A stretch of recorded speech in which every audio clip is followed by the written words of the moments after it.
Hi everybody and welcome into our bowl walkthrough in advance of West Virginia and the Black Knights of Army. Tony Caridi along with Jed Drenning. It's brought to us by the West Virginia Lottery. So here we go, Jed. Who would have thought a year ago that we'd be playing a bowl game against Army in Memphis on a one-day in and out trip? It's a new world, and it's certainly going to be a new offense that West Virginia sees in this game. I'll tell you what, Tony, of all teams to have to prepare for on a short turnaround, the Army Black Knights with Jeff Monken in about a 10-day span, that can be nightmarish.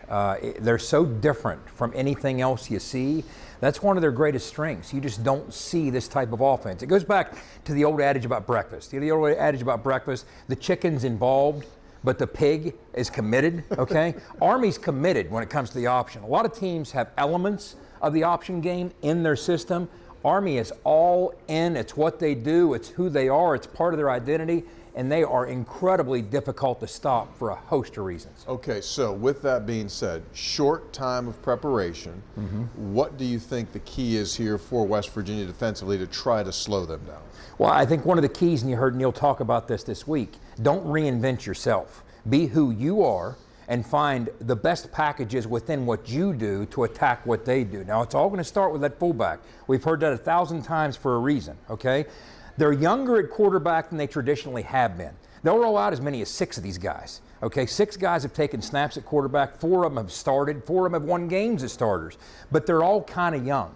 So I'm not sure the level of faith they have in that position. They really haven't settled in with a guy, okay? So what the impact that's had is it's limited some of the reads in their option offense, but they're still conservative. They're still willing to roll the dice on 4th down and shorten the game. Think about it, Tony. If a football team is willing to use all 4 downs when most are only using to use 3, any kind of talent gap is marginalized immediately just by that. Okay, now West Virginia will be allowed to have the football as well in this game. So with that being said, walk us through what you think West Virginia can do with the ball. Well, I'll start with this, patience, okay?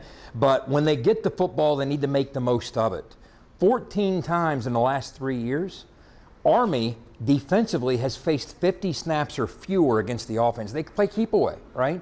So what you're going to have to do is not press, not try and force things, be patient, stay within who you are. What they'll do is they'll mask their deficiencies, Army will, on the back end defensively. So if we have some talent advantages at the receiver spots, it's going to be difficult to exploit that because Army calls the game in such a way with a lot of zone coverage to protect those deficiencies, but there's always some price to pay. They don't do a tremendous job of getting after the passer. They rank toward the bottom of the country as a result because they're not willing to expose their back end in the secondary to single coverage. So patience. You're going to have to be willing yourself to string long drives together, just like Army's going to try to. All right, kickoff is set for 4 o'clock. Neil Brown will try to go 4-0 all time as a head coach in bowl games. Our pregame coverage on MSN Radio begins at 12:30. Along with Jed Drenning, I'm Tony Caridi, and this has been our bowl walkthrough presented by the West Virginia Lottery.